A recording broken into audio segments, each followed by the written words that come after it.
Man, open the floodgates on G6 comparisons and we got a lot of noise in comments and messages to put the U11 up against LG's recent price cuts. Glass-back designs, multimedia prowess, and innovative features. This was one of the toughest comparisons I've yet shot for Pocket Now, so buckle up. We've got a lot of ground to cover to see which phone might be worthy of your hard-earned cash. HTC U11 versus LG G6? It's go time. I always kick things off with design, and for the first time in a while, I don't have an easy win to deliver.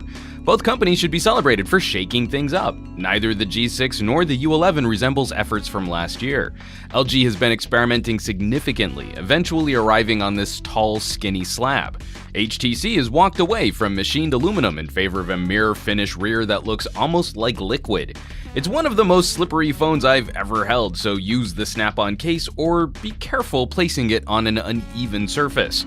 It's the more daring design move, though it does showcase fingerprints and micro scratches more readily. Both manufacturers deliver handsets which stand out, but LG ekes out a win. The brushed RoboCop titanium rear, the new aspect ratio flush camera sensors, and the G6 feels a bit better assembled on our review unit's cleaner transitions from glass to metal.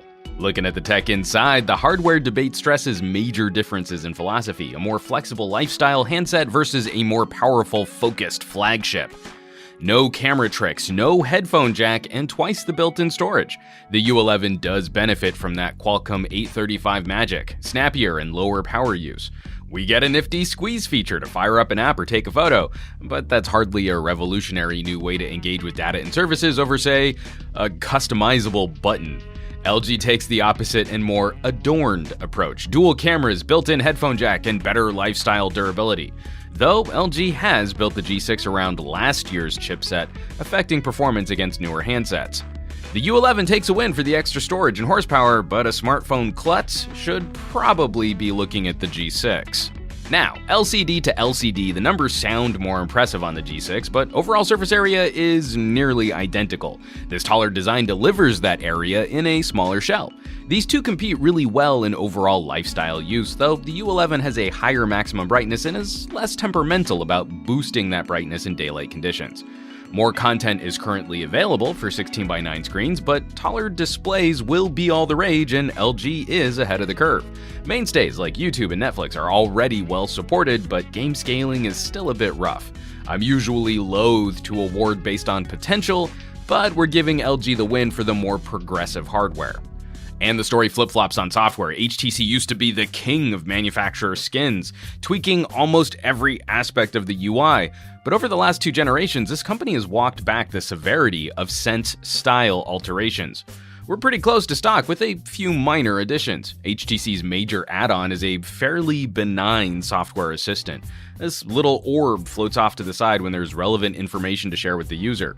It's not trying to step on Google Assistant's toes, but it also hasn't added much to my use over the time I've had the U11. LG strays farther into manufacturer customizations, some for the benefit of the taller screen, but mostly maintaining some kind of unique feel for their products.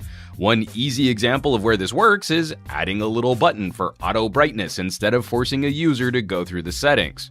However, we detailed an example of where manufacturer customizations can fall apart in our G6 versus OnePlus 5 comparison, how several apps failed to properly report what was eating up my storage. I genuinely like a lot of LG's additions, but again, we have to give the software win to the U11 and its simpler layout. It's that simpler software and more powerful chipset which handily deliver the performance win for the U11. That really shouldn't shock anyone in our audience. Last year's chipset in the G6 is still a solid option. Users likely won't notice much difference for covering the basics, UI navigation, or social media.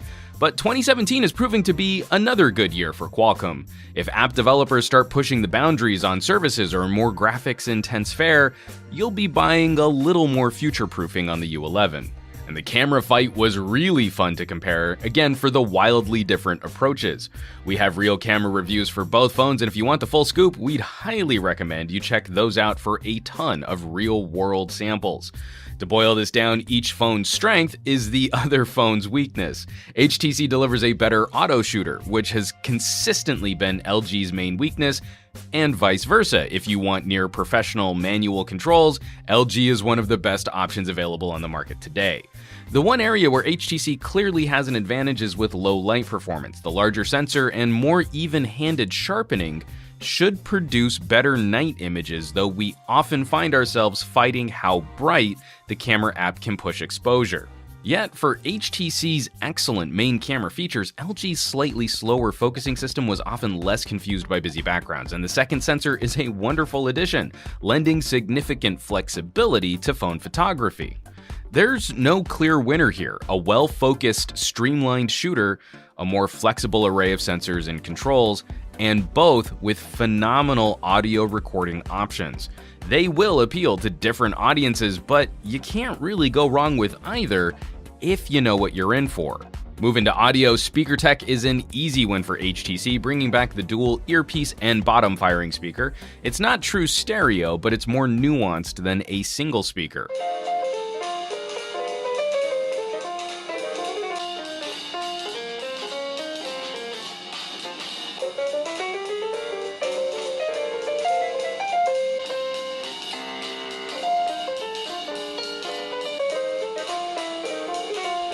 The headphone comparison, on the other hand, requires a bit more discussion. The tests we ran during our U11 Real audio review looked a bit off, so we grabbed a second dongle and we reran our benchmarks. This improved some of the noise and dynamic range numbers, but overall quality is still lower than the G6, and playback is still truncated to 16-bit audio. The amps are similar in output, which is one of the more noticeable elements of a good headphone jack. Regular, everyday use MP3s users won't be punished by this dongle. But this is not audiophile grade for folks who already own nicer headphones. Another problem though, we faced more audio gremlins on this new adapter. Our first pass on the audio test delivered some strange distortion. HTC's main commitment to audio is focused on the included earbuds. The tech is phenomenal for how HTC scans your ears to customize output, and the combo of passive and active noise reduction is terrifically implemented. But we still have concerns over proprietary audio solutions. Sure, this is USB-C, but these don't play with any other USB-C device, and if you lose one, say while traveling, it's highly unlikely you could easily track down a replacement. LG's solution on the G6 isn't quite as techy cool, but the 3.5mm jack is built in and it produces a higher quality output. So, LG takes the headphone win. And looking at runtime, neither phone proves to be a battery champ in our media bench. The U11's newer processor is more power efficient, but the battery is also smaller, so any advantage there is effectively neutralized. And funnily, our recharge test was also nearly identical. The G6 is technically charging faster, the same percentage of a larger battery, but in practical use, these two are essentially the same. Lastly, it should also be mentioned that HTC delivers a more complete experience out of the box. Snap-on clear case headphone adapter headphones. The U11 kinda needs those additions in my opinion, so it's nice to see them in the box. So let's wrap this up. Where's that leave us between the HTC U11 and the LG G6? Comparisons are always more fun when you've got a close fight. The main takeaway? Two brands battling, bringing their A-game, and both delivering fresh takes on phone design. As the guy who produces the camera reviews rolling around in the dirt, I'm a bigger fan of the higher rated durability certification and manual camera controls. I prefer the traditional headphone jack, and this screen aspect ratio is daring. LG is doing a very good job of demonstrating what can be done with a taller display. However, in this moment, phone to phone, HTC produces the better consumer all-rounder, the more powerful phone, and the more streamlined experience. Out of the box and in the hand, the U11 will likely resonate with more general consumers looking for something with a little flash, and something that gets out of the way of their most used data and services. Though there is a significant pricing difference at the time this comparison was shot, the costs make sense and compare well against each other. Different philosophies for different target consumers. Which phone would win your cash? Vote in our viewer poll in the upper right-hand corner of this video. As always, thanks so much for watching. Be sure to subscribe to this channel for more comparisons like these, and check out our expanded coverage like real camera and real audio reviews, and help us out with some sharing on your favorite social networks. For Pocket Now, I'm Juan Carlos Bagnell, some gadget guy on Twitter and Instagram, and I will catch you all on the next review.